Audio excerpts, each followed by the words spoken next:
আচ্ছা, আমি প্রত্যেকদিন হরি কথা যখন পাঠ করি, তুই এসে এইভাবে বসে থাকিস কেন?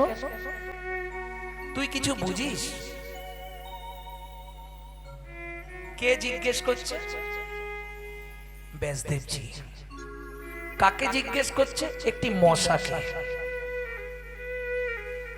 প্রত্যেকদিন আমি যখন হরি কথা পাঠ করি, ভাগবত পাঠ করি, তুই এসে চুপ করে বসে থাকিস। কি ব্যাপারটা বলতো? তুই আমায় খুলে বল। এত ভক্ত আছে, তুই কারো গায়ে গিয়ে বসছিস না, কাউকে কামড় দিচ্ছিস না, চুপ করে। আমি আজ তোকে 6 দিন দেখছি একই জায়গায়, তুই একই ভাবে আমার ভাগবত শুরু হয় এসে বসিস, ভাগবত শেষ হলে আবার উড়ে চলে যাস। তোর বাক শক্তি দিচ্ছি আমি, বল তুই। মশাটি আস্তে আস্তে এসে শ্রীমদ্ ভাগবতের উপর বসেছে। ব্যাসদেবজি বলছে, আয় আমার হাতে, আয় আমার হাতের উপর আয়, এসে তুই প্রকাশ কর তুই কে। তুই এভাবে প্রত্যেকদিন আসিস কেন? আয় আমার হাতের উপর আয়। বেদব্যাসজি হাতের উপর উঠে মশাটা বসেছে। বেদব্যাসজি এইভাবে ধরেছে, চোখ থেকে এক ফোঁটা জল মশাটার গায়ে পড়ছে। ব্যাসদেবজির চোখ থেকে যেই এক ফোঁটা জল পড়েছে, মশা একবারে আনন্দ সাগরে নিমগ্ন। তুই কামড়া আমায়, কি করে বাঁচবি? না রক্ত খেলে? তুই বল, তুই কে? একই সময় একই জায়গায় প্রতিদিন আসিস, এর তো কিছু একটা সন্দেহ আছে। আমি তোকে দিব্য জ্ঞান দেব, তুই বল আমার কাছে প্রকাশ করে, কে তুই? তখন বললেন, আমি পূর্বজন্মে একজন সাধারণ জীব ছিলাম। আমার গুরুদেব আমাকে আদেশ করেছিল মুক্তির উপায় একমাত্র হরিনাম সংকীর্তন। আমি গুরুদেবের কথাকে অমান্য করলাম। আমার পিতামাতা বৃদ্ধ বয়সে প্রচন্ড কষ্ট পেত।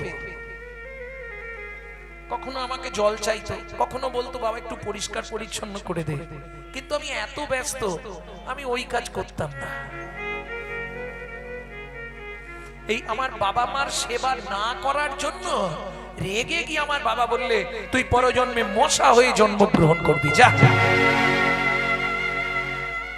আমি বাবার চরণ ধরে কাঁদলাম।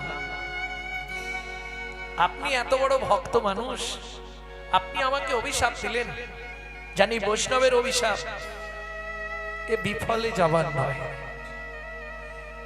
আমি মশা হয়ে জন্মাবো তাতে কোনো ক্ষতি নেই, কিন্তু একটা আশীর্বাদ আপনি বাবা হয়ে আমাকে করে দিলেন। তখন আমার বাবা একটা সুযোগ দিয়ে বলল, বল কি পেলে তুই খুশি হবি? মশা তোকে হতেই হবে। আমি বাবার পাটা ধরে বললাম, বাবা কোনো অন্য কিচ্ছু নয়, আমাকে এই আশীর্বাদ করুন, আমি মশা হয়ে যেখানেই জন্মাই, যেখানেই থাকি, যেন নিত্য নিত্য হরি কথা শুনতে পারি। নিত্য হরি কথা শুনতে পারি, যেন হরি পদে মতি থাকে।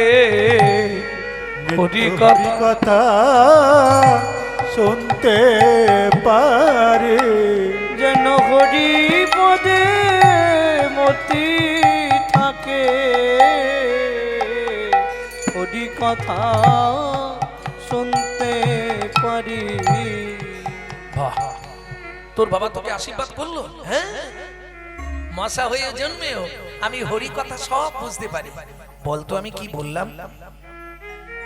তখন মশাটি বলছে, সেই আদ্রপ্রস্থ প্রথম দিন থেকে ভাগবতে যা যা বলেছেন ব্যাসদেবজি, মশাটা হুবাহু সব বলে দিলেন। তখন ব্যাসদেবজি বললেন, তোকে আমি আশীর্বাদ করলাম, এ জন্ম তোর আজকেই শেষ হবে, এক্ষুনি তুই মরবি। হরি কথা শুনতে শুনতে এক্ষুনি তোর মৃত্যু হবে, তুই জন্মগ্রহণ করবি এর পরের জন্মে মৈত্রী ঋষি রূপে। যদি পারেন শ্রীমদ্ ভাগবতে মৈত্রী ঋষির উপাখ্যান পড়বেন। মশা থেকে সরাসরি একবারে ঋষি মুনি হয়ে গেল, মৈত্রী মুনি। মৈত্রীমুনি জীবনী আছে না ভাগবতে, শ্রীমদ্ ভাগবতে পড়বেন, তার পূর্বের হিস্ট্রিটা পড়তে হবে। মৈত্রীমুনির জীবনীটা দেওয়া আছে ভাগবতে, পূর্ব হিস্ট্রিটা পড়বেন, পূর্ব ইতিহাসটা।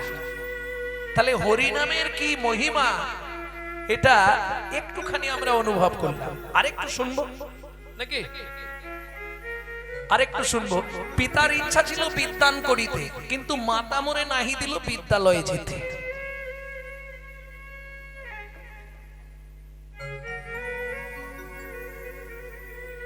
আমার বাবার ইচ্ছা ছিল আমাকে বড় একজন বিদ্বান ব্যক্তি বানাবে, পণ্ডিত বানাবে, কিন্তু আমার দাদা বিশ্বরূপ ওই সন্ন্যাসী হয়ে চলে গেল না, যার জন্য মার পড়াশোনা করতে দেবে না। কে বলছে? নিশ্চয়ই বুঝতে পারছেন ছেলেটা কে? নিমাই চাঁদ। পিতার ইচ্ছা ছিল বিদ্যান করিতে, মাতা মরে নাহি দিল বিদ্যালয় যেতে। কাকা তুমি একটু মাকে বুঝিয়ে বলো না, মা যদি আমাকে একটু বিদ্যালয়ে যেতে দেয়। কাকাটিকে শিবাস ঠাকুর। শিবাস কাকা তুমি বললে মা শুনবে। পরের দিন সকালবেলা শিবাস ঠাকুর গেলেন সচিমা। সে যা হবার হয়েছে আগে, কিন্তু নিমাই যদি মূর্খ থাকে একটা সমাজ আঙুল তুলবে। ওর যখন ইচ্ছা, বেশি দূরে নয়, ওকে ওই মালিগাছি চেনেন নবদ্বীপ, গঙ্গাদাস পণ্ডিতের টোলে ভর্তি করে দাও। গঙ্গাদাস পণ্ডিতের টোলে নিমাইকে ভর্তি করা হলো। এই প্রত্যেক দিন বেশি না 11 কিলোমিটার রাস্তা পায়ে হেঁটে যেত আর আসতো। কষ্ট হতো। নাম করতে করতে যেত, নাম করতে করতে আসতো, বুঝতেই পারতো না কখন শেষ। আর মহাপ্রভুর পা তো ছিল খুব লম্বা, যেটা আমাদের 1 ঘন্টা ওনার 8 ঘন্টা। এখানে একটা তো ওখানে একটা, বিশাল পা, যেমনি পা তেমনি হাত, তেমনি লম্বা তেমনি চওড়া। মহাপুরুষের লক্ষণ 32 রকম, যদি কাল সময় হয় বলবো। 32টা লক্ষণ থাকলে তবে সে মহাপুরুষ। তখন এই যেতে আসতে একদিন লক্ষ্য পড়লো সারঙ্গ ঠাকুরকে। এই সারঙ্গ ঠাকুর মালিগাছিতে ছোট্ট একটা মন্দির গোপীনাথের, বৃদ্ধ বয়স পর্যন্ত গোপীনাথের সেবা করে। বুড়ো হয়ে গেছে, পায়ে তুলসী দিতে গিয়ে মাটিতেই দিয়ে দেয়, এরম অবস্থা, আত্মহত্যা করে, পারে না। কিন্তু নিমাইকে সে ভগবান বলে জানে, যাকে যে ভালোবাসে। নবদ্বীপবাসী ভাবে নিমাই সচিমার ছেলে, জগন্নাথ মিশ্রের ছেলে, কিন্তু সারঙ্গ ঠাকুর ভাবে ওই কলিযুগের ভগবান। মানে নিমাই যেটা বলে দেবে তার উপরে আর কথা। সারঙ্গদেব, হ্যাঁ বলো প্রভু, তোমার দ্বারা আর সেবা পূজা হবে না। তুমি একটা কাজ করো, বয়স হয়ে গেছে, বুড়ো হয়ে গেছো, একটা শিষ্য অন্তত করো। সারঙ্গদেব বললেন, প্রভু জীবনে প্রতিজ্ঞা করেছি আমি শিষ্য করব না। আচ্ছা সারঙ্গদেব শিষ্য করবে না কেন? বলে, প্রভু বেদে শুনেছি যদি কোনো ব্যক্তি শিষ্য করে, গুরুগিরি করে, শিষ্যের পাপ কিন্তু গুরুদেবকে নিতে হয়। শিষ্য আপনার কাছে স্বীকার করলো, আপনি তাকে মন্ত্র দিলেন, কিন্তু সে মন্ত্র জপ করলো না, তার ওই পাপটা আপনাকে গ্রহণ করতে হবে। প্রেম সে বলল চৈতন্য মহাপ্রভু কি জয়। আমি শিষ্য করব না, কিন্তু মহাপ্রভুর ইচ্ছা সারঙ্গদেবের একজন তো সেবক চাই। বুড়ো হয়ে গেছে, পাচ্ছে না, কোন দিন বলতে কোন দিন মুখ থুবড়ে পড়ে যাবে আর উঠতে পারবে না। এটা আমার আদেশ। কে বলছে? বালক নিমাই। এটা আমার আদেশ বলছে যাকে, তার বয়স তখন মোটামুটি 65। নিমাইয়ের বয়স তখন সবে 7-8 বছর।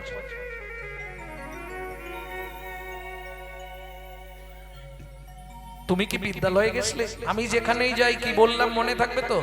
কাল সকালে কিন্তু শিষ্য করতে হবে। আরে কাকে পাবো? কথা দাও, সকালবেলা তুমি যার মুখ দেখবে তাকেই কানে মন্ত্র দেবে।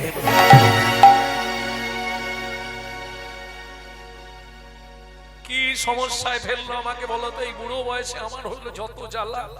দুপুরে ভোগ লাগিয়েছে, প্রসাদ পেয়েছে, সন্ধ্যায় আরতি করেছে, ভোগ লাগিয়ে প্রসাদ পেয়েছে, কিন্তু বিছানায় শুয়ে শুধু এপাশ এপাশ। কেন?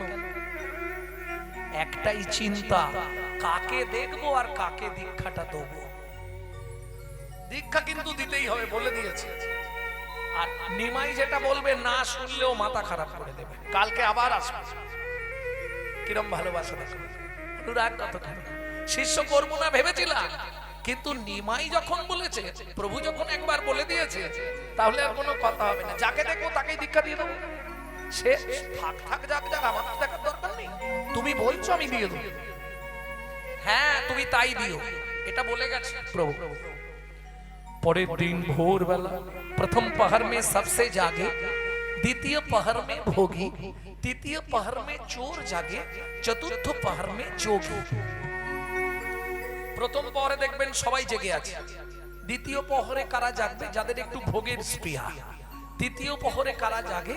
যারা দেখবেন ভালো তালা ভাঙার চাকরি করে। চতুর্থ পহরে কারা জাগবে? হাসার কিছু নেই। চতুর্থ পহরে কারা জাগে? যারা যোগী মানুষ। ওরা চতুর্থ পহর পড়ার সঙ্গে সঙ্গে 3টে বাজলে 3টে 1 হবে না, বিছানা ত্যাগ করবে। এটা আপনি যদি কার্তিক মাসে গিয়ে রাধাকুণ্ডে থাকেন তাহলে বুঝবেন। 3টে 5 রাধাকুণ্ডের ধারে গিয়ে দেখছি ভর্তি হয়ে গেছে সাধুরা। আর আমরা 3টের সময় পাশ ফিরে শুই। আমাদের কথা বাদ দিন, আমাদের ফিরতেই তো কোনো দিন 3টে 4টে বেজে যায়। কিন্তু সচরাচর জীব আমরা 3টের সময় উঠে গিয়ে, খুব কম মানুষ আছে যারা একটু ভজন সাধন নিয়ে বাবাজিরা থাকে, এনারা হয়তো উঠে, তাও 3টে নয়, মোটামুটি 4টের পর নাকি। আর এখন ঠান্ডা 5টা, 4টে হয়। যাক তাহলে ভালো। প্রাত শয্যা পরিত্যাজ্যং, শরীরের সব রোগ সব ব্যাধি যদি তাড়াতে চান তাহলে 3টের পরে আর শুয়ে থাকা চলবে না। যদি থাকেন 4টে 1 হতে দিলে হবে না, তার আগে বিছানা ছেড়ে দিতে হবে। ভাবতে হবে এই 4টের পর যতক্ষণ শুয়ে থাকছি মানে আমার রোগ ডাকছি, রোগকে ডেকে আনছি। আয়, এটা আমি বলছি না, শাস্ত্র বলছে, শ্রীমদ ভাগবতে। তা যাই হোক, ভোরবেলা উঠে 3টের সময় উঠে, 3টের সময় মানে ধরুন একটু একটু ঝুজগু আছে, পরিষ্কার হয় না। খড়ি নদীতে এসছে, খড়ি নদী মালিগাছির ওপর দিকে আছে না, খড়ি নদী জানেন তো? ওই নদীতে এসে বা স্নান করবে। ঠান্ডাটাও ভালোই আছে, একটু যদি ফাঁকা হয় তারপর স্নানটা করতে না। তাই তীরে বসে বসে একটাই চিন্তা, কার মুখ দেখবো, কাকে আজকে দীক্ষা দেবো। স্নান করে উঠে এখন কি করা যায়? কে জানে মহিমা তোমার, ও গো হরি, ও গো কে জানে মহিমা তোমার, ও গো হরি। কে জানে মহিমা তোমার, ও গো হরি। কে জানে মহিমা তোমার, ও গো হরি। তুমি যে আদেশ করিলে মোরে, তুমি যে আদেশ করিলে মোরে, পরীক্ষা তারি, ও গো হরি। কে জানে মহিমা, ও গো হরি। কে জানে মহিমা তোমার, ও গো হরি। হৃদয় গৌরী হরি। হরি বল। এই হরি বল বলে ডুবটা দিয়েছে, আর যেই ডুব দিয়ে উঠেছে গায়েতে একটা মোড়া এসে ধাক্কা দিয়েছে।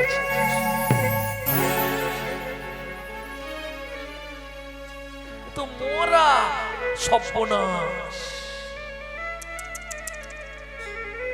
প্রভু বলেছে যার মুখ দেখবে তাকেই, এ তো মোড়া। আচ্ছা প্রভু তো এটা বলেনি জ্যান্ত দেখলে দীক্ষা দেবে, মোড়া দেখলে দেবে না। যার মুখ দেখবে জলে ভাসছে মোড়াটা, মাথাটাকে কোলের কাছে টেনে নিয়েছে, জলে দাঁড়িয়ে নদীতে দাঁড়িয়ে পতিত পাবনী গঙ্গাকে সাক্ষী রেখে কর্ণমূলে মুখটা দিয়ে মন্ত্র প্রদান করেছে। আর যেই না মন্ত্র দিয়েছে সঙ্গে সঙ্গে চিৎকার করে উঠল হরি বল। সারঙ্গ মুরারি চমকে উঠল, আর যারা সাধুরা স্নান করতে এসেছিল তারা সাধু সাধু করে উঠল। আস্তে আস্তে বাচ্চাটাকে তীরে তুলল। সদ্য নেড়া হয়েছে মনে হচ্ছে, ও মা পইতে গলায়, তার মানে তোমার পইতে হয়েছে নতুন নাকি? হ্যাঁ, আমার পইতে হয়েছিল।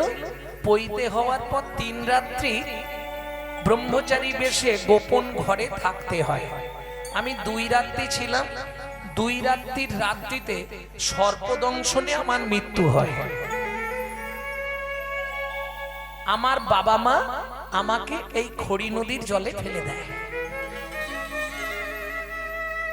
এইটুকু মনে আছে, আর কিছু মনে নেই। এখন দেখছি আপনি আমাকে তীরে তুলেছেন, আপনি কানে একটা কি বললেন, বলার সঙ্গে সঙ্গে দেখলাম আমাকে 4-5 জন কোথায় নিয়ে চলে যাচ্ছিল, তারা ছেড়ে দিয়ে দৌড়ে পালিয়ে গেল। অমনি দেখলাম আমি আপনার কোলে। ঠিক আছে বাসায় চলো, বুড়ো বয়স, বুড়ো ছাড়ে নে, হাত ধরেছে, চল বাবা চল। কি সুন্দর দেখতে তো কে,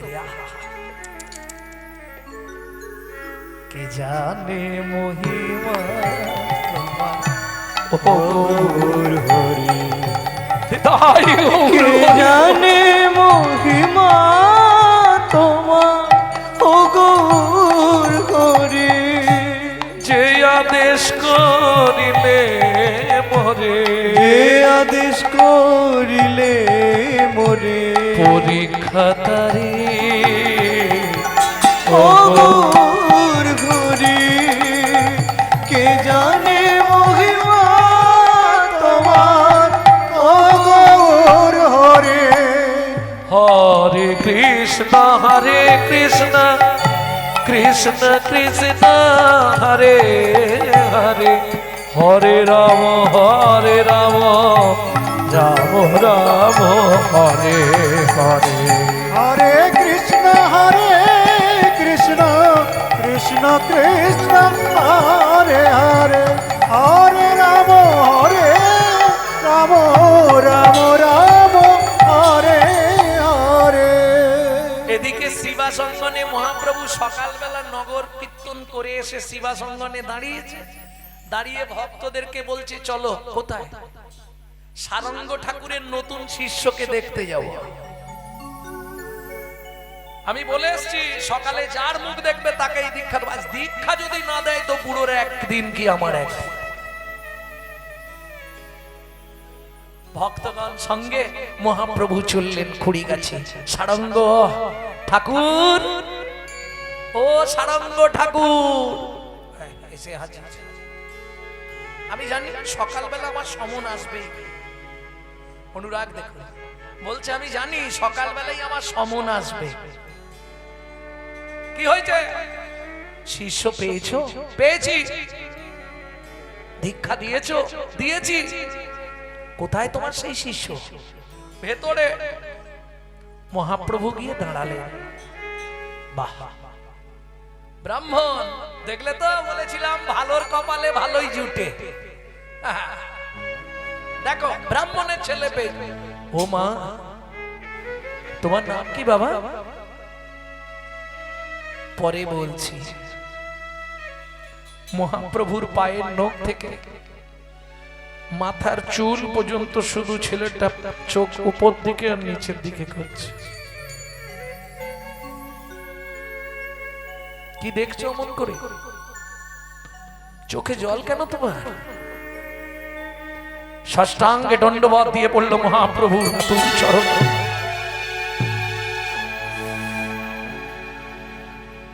আমি তোমার কৃপা পাবার লালসাতেই এসেছি, তুমি আমায় একটু কৃপা করো। আরে শোনো, গুরুদেবের সামনে অন্য কাউকে প্রণাম করতে নাই, অপরাধ হয়। সে যত বড়ই লোক হোক, বাবা মা হোক, আর বাবা মারও যদি গুরুদেব হয়, তোমার যিনি দীক্ষা গুরু তার সামনে অন্য কাউকে প্রণাম করলে তাকে অপমান করা হবে।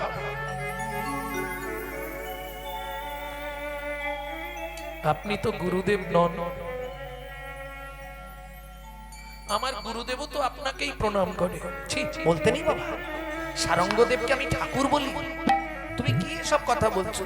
আপনি জানেন, আপনি না থাকলে আপনার নাম করে উনি 14 বার প্রণাম করে। আমি কালকে থেকে দেখছি, উনি যখন থেকে আমাকে আশ্রমে এনেছে তখন থেকে শুধু বলছে আমার প্রভু সকাল হলেই আসবে, আমার প্রভু সকাল হলেই আসবে। তোমার নাম কি? আমার নাম মুরারি। বাহ, অপূর্ব না? মুরারি।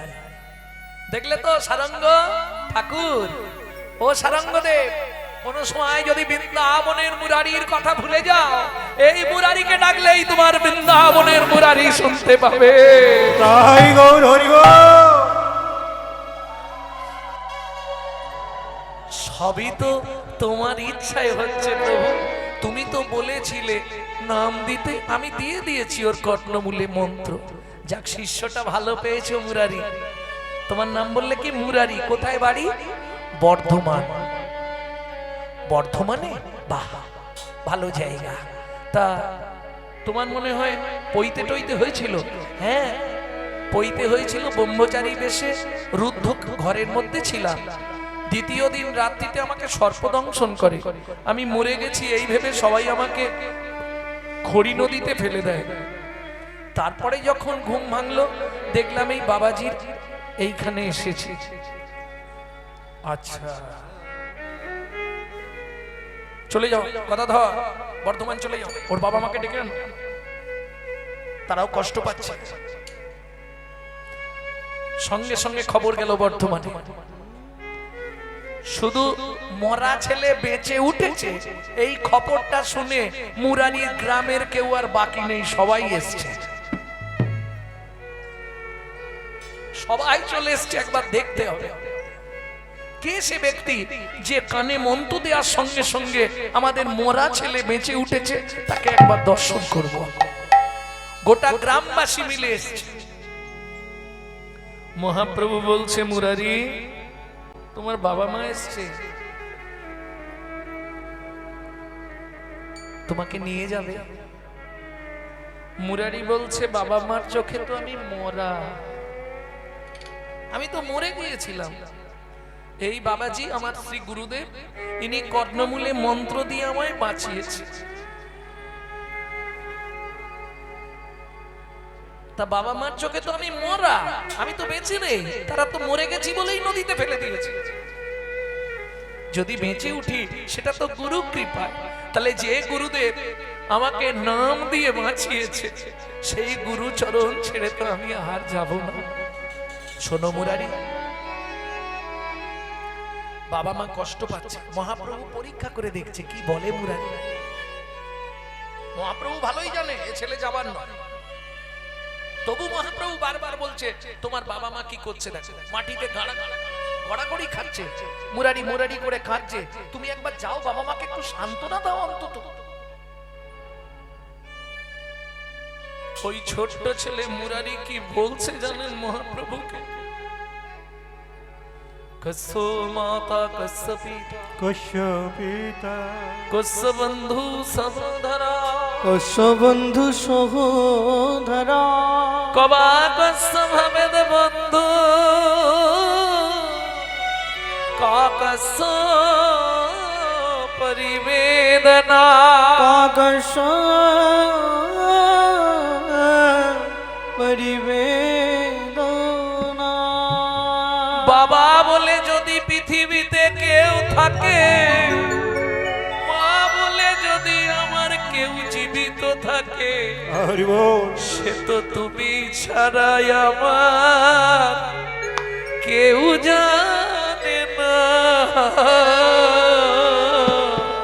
সে তো তুমি ছাড়া আর কেউ জানে না। ও গৌর তুমি মাতা,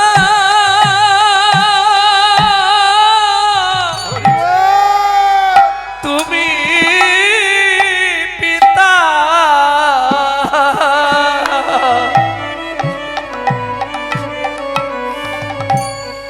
সে তো ত্রিজগতে তুমি বিনে কেউ জানে না। সে তো তুমি মাতা,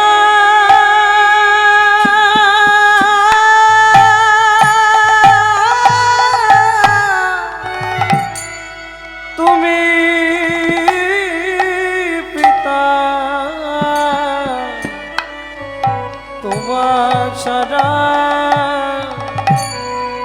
কেউ চেনে না। আমি আর তো ফিরে হরি বল ফিরে যাব না গো। আমি আর তো ফিরে শোনো মুরারি, ফিরে যাব। এত লোক এসছে তোমাকে নিয়ে যাবে।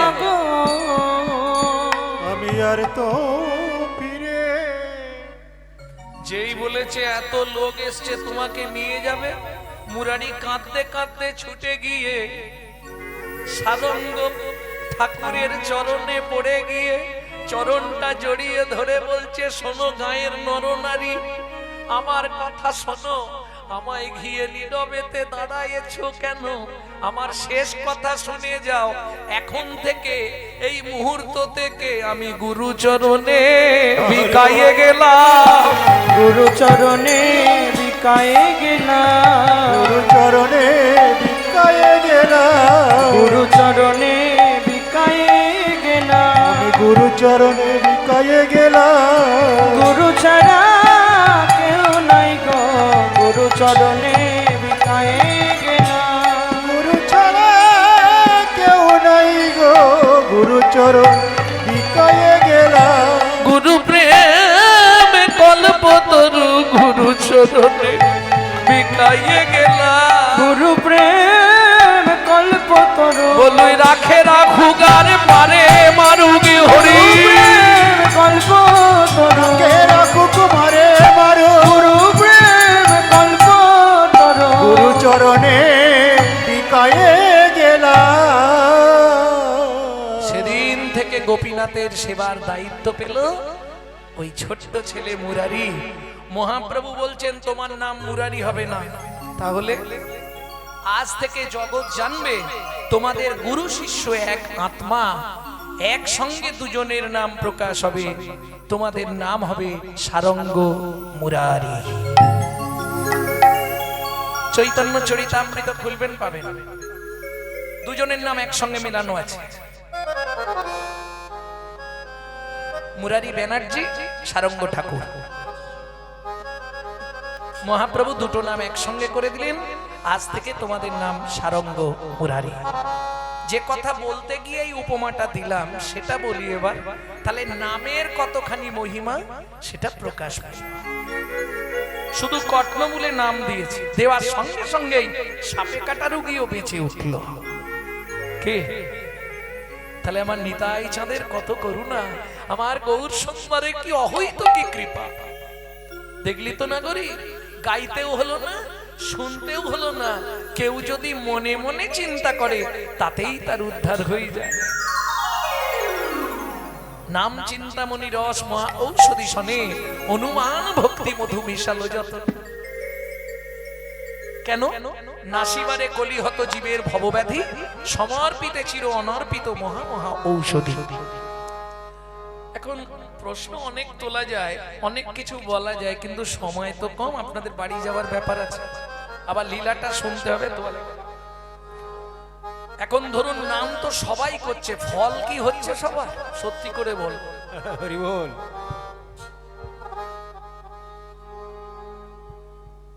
40টা গাছের ছাল তুলেছিল, তার সঙ্গে মধু মিশিয়েছিল, বললাম না, দিয়ে যে বস্তুটা তৈরি করেছিল সেটাকে কি বলা হয়? গ্রাম্য ভাষায় ওটাকে বলা হয় পাঁচুনি। আগেকার দিনে ওষুধ ছিল না, নককনি থেকে চুল পড়া, গিয়ে বললেই একটু করে পাঁচুনি দিয়ে দিত। দাদু পেটের যন্ত্রণা হচ্ছে, পাঁচুনি নিয়ে যা। দাদু বুকের যন্ত্রণা ছিল না আমার, অনেক বয়স যাদের বাবারা বলতে পারবে পাঁচুনি পাঁচুনি। তাহলে এই পাঁচুনি তো সবাই খাচ্ছে, দেখো আমি আশা থেকে দেখছি সবাই মোটামুটি খেয়েই যাচ্ছে, জিভ নড়েই যাচ্ছে। পাঁচুনি খাচ্ছেন তো? এখানে যারা বসে আছেন কারা প্রত্যেকদিন পাঁচুনি খান? দেখি হাত তুলুন। কেউ খাননি?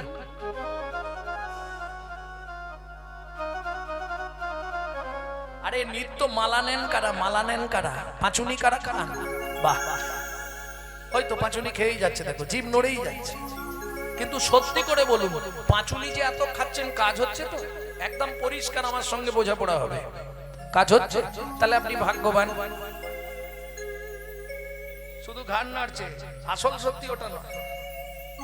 মনের কনকনানি মন জানে। কি কেন জানেন এ কথা বললাম?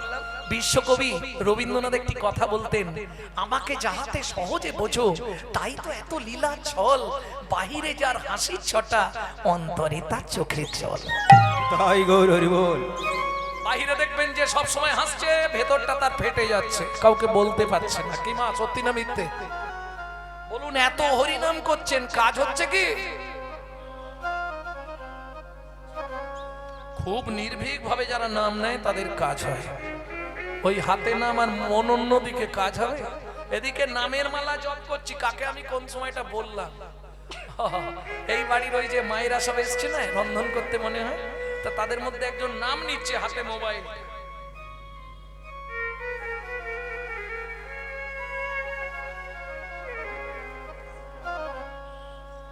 শোনো, যা করছো সব সেখানে ধরা পড়বে। যত করবি চালাকি, যাবার আগে বিছানায় ফেলে রোগড়ে রোগড়ে মারবো, তখন বুঝবি জ্বালাকি। সব সেখানে ক্যামেরায় ছবি হয়ে যাচ্ছে। দরকার নেই মালাটা পরে নেবো, মোবাইল ঘাঁটলে মোবাইলটাই ঘাঁটবো। কি আর যদি মালা নেবো তো মোবাইলটা থাক, মালাটাই নেবো কেন? তোমাকে তো লীলা স্মরণ করে মালা নিতে হবে। শুধু শুধু মালা জপ করলে কোনো ক্রিয়া হয় না, হয় বাবা? ভগবানের সকাল থেকে রাত্রি পর্যন্ত যত লীলা আছে সেই লীলাকে স্মরণ করে তবে মালা নিতে হয়, যেটাকে বলে অষ্টকালীন শরণ। শুধু তাই নয়, ভজনটাও তো সোজা নয়, সখী আনুগত্যে ভজন করতে হবে। আমি বৃন্দাবনের এক নবকিশোরী সখী, সখীর হলেও হবে না, বলছে সখীর উপা ভজন করলেও হবে না, তাকে সখীর অনুগত্যে মঞ্জুরি, মঞ্জুরির আনুগত্যে ভজন করতে হবে। নিতাই গৌর হরি হরি, তবে তার ভজন সিদ্ধ হবে। নালে সবাই করছে আমিও নাম করে দেব। আরে আলু কত করে বস্তা বেচছি? ক্রিয়া হবে, নাম অপরাধ হয়ে যাবে, খুব সাবধান। তাহলে নাম কাজ করে কাদের? নাম করলেই কাজ হয়ে যায় কাদের? বলে শুনবি না গরি, মনে কষ্ট পাবেন না তো বলি? তাহলে বলি শোনো, বলি পাঁচনি ছেড়েছে যাবে, এই পাঁচুনি তার কাজ করে। ওগো সখী রে,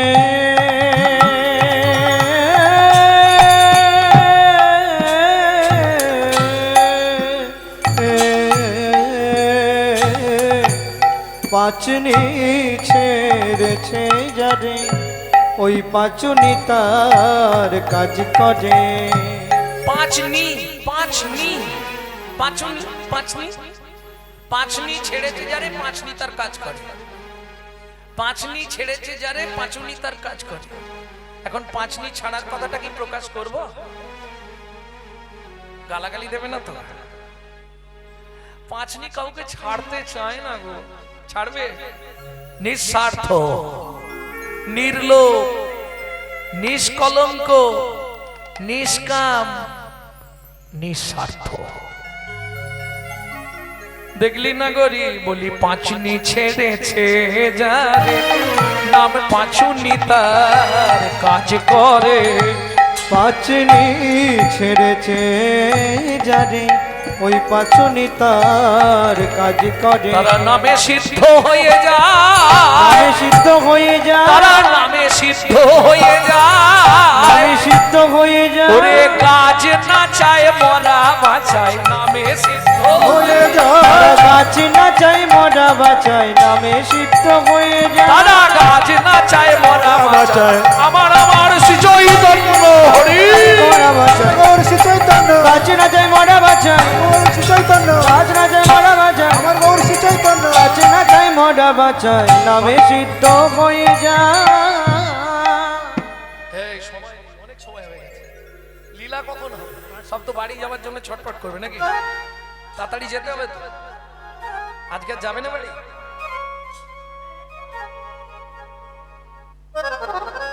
তাহলে চলুন এবার গৌরচন্দ্রিকা শাড়ি ওনাগরি দাতা শিরোমণি গোরা বিশ্বম্ভররা দাতা শিরোমণি গোরা বিশ্বম্ভর রায় এখন তো সত্যি কথা বলতে বাবা কীর্তনে আর এইসব নেই প্রসিদ্ধ তাল এই গানটিকে বলা হয় ছোট দুঠুকি কি মধুর তাল দেখো দাতা শিরোমণি গোরা বিশ্বম্ভর রায় ও গো দাতা শিরোমণি গোরা বিশ্বম্ভর রায় জড় অন্ধ অতুর অবধি সবারে বিলায় ও গো জড় অন্ধ অত নবদি সবার বিলা কোন জাতের বিচার করে না নানা জাতের বিচার করে না ওরে আচণ্ডালে প্রেম দিল ভাই জাতের বিচার করে না চণ্ডালে প্রেম দিল ভাই জাতের বিচার করে না দাতার শিরোমণি দাতা মানে যারা দান করে তাই তো দাতার শিরোমণি শিরোমণি মানে সবার ওপরে এটা মেনে নেবেন তো চৈতন্য মহাপ্রভু সবার উপরে হ্যাঁ আমি জানিনি আমি তো আপনাকে জিজ্ঞেস করছি এই সত্য যুগে বড় দাতা কে ছিল সত্য যুগে বলতে পারবেন না সত্য যুগে বড় দাতা ধরিয়া বামন তুমি ভুলাইলে বলি তিন পদভূমি চেয়ে দান ধন্য ধন্য হে ভগবান ও ধরিয়া বামন তুমি ভুলাইলে বলিব তিনি পদভূমি চেয়ে দান ধন্য ধন্য হে ভগবান ও ধন্য ধন্য হে ভগবান এই সত্য যুগে বড় দাতা বলি মহারাজ বাহ এই তো মুখস্থ হয়ে গেল তেতা যুগের বড় দাতা এই জন্য কীর্তন শুনতে হয় কীর্তনে কি পাওয়া যায় কিছু গোপন কথা জানা যায় নালে শুধু গানই গেয়ে দিলাম কিছু জানা হলো না তাহলে কিন্তু লাভ হবে না ভেতরে নিতে হবে বুঝে বা না বুঝে কেউ আমি বুঝতে পারছি না কি হচ্ছে কি গাইছে কি করছে বুঝতে পারছি না তাতেও কাজ কে আমি বলছি না চৈতন্য ভাগবতে বৃন্দাবন দাস ঠাকুর লিখছে বুঝে বা না বুঝে কেউ শুনিতে শুনিতে সেহ তারই হয় চৈতন্য উদয় তাই গৌর হরি বল এ লীলা প্রেম কথা এমন এক কথা তুমি যদি বুঝতে না পারো তাতেও কাজ তাহলে সব থেকে বড় দাতা সত্য যুগে বলি মহারাজ তেতা যুগে কে দশরথ বিশ্বামিত্র রূপ ধরি হরিশ্চন্দ্রে পরীক্ষা করি দিলে তারে ভিখারি রবে ধন্য ধন্য হে ঋষিকেশ ও বিশ্বামিত্র রূপ ধরি হরিশ্চন্দ্রে পরীক্ষা করি দিলে তারে ভিখারি